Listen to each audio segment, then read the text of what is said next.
రెండవది నేను మీతో ఉంటాను, ఎందుకు ఇవన్నీ మీరు నాతో ఉంటే సాలిడ్గా ఉంటారు కదా అనే ఒక ఇది చేయటానికి. సో ఈయన మాటే ఢిల్లీ పెద్దలు విన్నారు అని అనుకుంటే కాసేపు వీళ్ళకి ప్రాతినిధ్యం ఈసారి ఏపీలో లేకుండా పోతుంది కదా సార్, పొత్తులో కానీ వెళ్ళకపోతే బీజేపీకి.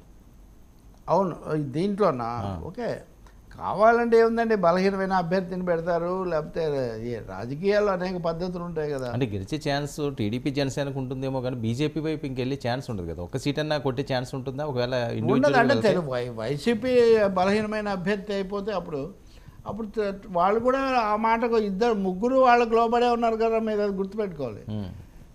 ఇద్దరు హామీ ఇస్తారు, కావాలంటే చంద్రబాబు ఇస్తాడు, జగన్ కూడా ఇస్తారు.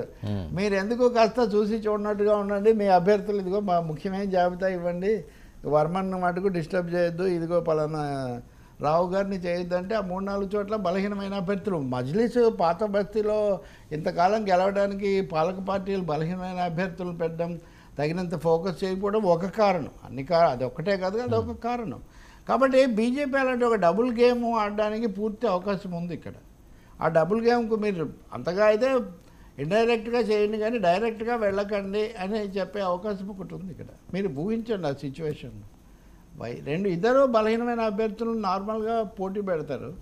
ఉదాహరణ పలానా రాజమండ్రి ఇంకోటి అదేని కాదు, ఇంకోటి వాళ్ళకు కొంచెం బలమైంది అనుకుంటే కొంత ఇస్తారు, ఒకటో రెండో, అంతకంటే వాళ్ళు ఏమి ఎక్స్పెక్ట్ చేయరు కదా ఇప్పుడు. కాబట్టి పొలిటికల్ టర్మ్స్ తేల్చుకోవడానికే వెళ్ళారు, అందులో ఇంకా రెండో అభిప్రాయం ఏం లేదు. వీలైనంత వరకు ఆపుదామని చూస్తున్నారు. అంటే 2 లెక్కలు ఉన్నాయి వైసీపీకి. పొత్తు పెట్టుకుంటే మైనారిటీ ఓట్ల కన్సాలిడేషన్ జరుగుతుంది. పెట్టుకోకుండా ఉంటే మంచిది, రాజకీయంగా పర్సెప్షన్ బ్యాటిల్ ఒకటి వస్తుంది కదా. ఆ పర్సెప్షన్ బ్యాటిల్ ఏంటి, ఇప్పుడు షర్మిల వచ్చినందువల్ల కాంగ్రెస్ అది కూడా చెప్తారు, కాంగ్రెస్ కూడా వచ్చింది, వీళ్ళు షర్మిలను తీసుకొచ్చారు, ఊపిరిపోయిన కాంగ్రెస్ పార్టీ మళ్ళీ ఊపి తీసుకొచ్చే ప్రయత్నం చేస్తున్నారు, మీరు అది కూడా దృష్టిలో పెట్టుకోవాలని ఇప్పటికే ఒక అడుగు వెనక్కి వేస్తున్నారు ఆ విషయంలో. కానీ పర్సెప్షన్ వైజ్గా చెల్లెలు అంటున్నారు అనేది ఒకటేనే. కానీ ఇదే పర్సెప్షన్లో జగన్ లేదా వైఎస్ఆర్ ఫ్యామిలీకి అనుకూలమైన వాళ్ళు మటుకు మరీ ఇంత తగాదా ఏంటి, ఏదో ముఖ్యమంత్రిగా ఉన్న దాని మీద మరీ ఒక దూరం వెళ్తుందే.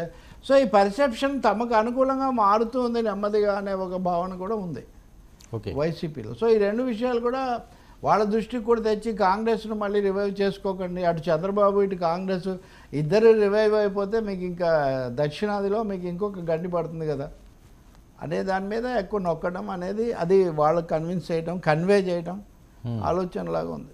సరే, ఒక కీలకమైన పరిణామం ఈరోజు కాంగ్రెస్ షర్మిల పేరుతో రాజన్న బిడ్డతో ఆవిడ ఎంటర్ అయ్యారు. ఇప్పుడు బీజేపీకి జగన్మోహన్ రెడ్డితో ఎటువంటి వివాదాలు లేవు. సో బీజేపీ వైఎస్ఆర్సీపీతో కలిసి వెళ్ళడానికి ఏవైనా ఆటంకాలు ఉంటాయా? ఆ రకంగా జగన్మోహన్ రెడ్డి ఆలోచించలేడు, ఎందుకంటే కేంద్రంలో బీజేపీ బలంగా ఉంది, రాష్ట్రంలో పొత్తు పెట్టుకోవడంలో తప్పే ఉంది. అది లేదు.